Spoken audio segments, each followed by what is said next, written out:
tomorrow. Ako po nagpapasalamat sa lahat po ng mga tumatangkilik sa aking ate, ang Diwata't Overload Pares.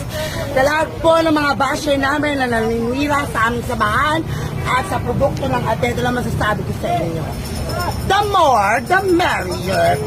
Ang bawat isa ay may kanya-kanyang tadhana sa buhay. Ang kay Juan ay kay Juan at ang kay Lorna ay kay Lorna. Kaya ang asawa mo pwede sa akin. Tandaan nyo ito, CCTV nila yun, kaya magnanakaw ako doon. Pero kung walang burara, wala pong mawawala talaga. Mga basher namin, napilit kami pinag-aaway. Keep on jamming. Meron ba magkapatid na nag-iwanan? Tandaan nyo yun. No, blood is thicker than water. But even though we are not, kin family, I'm just adopted. I love my ate so much. And I will be forever proud of her generosity and true love to me. And with that,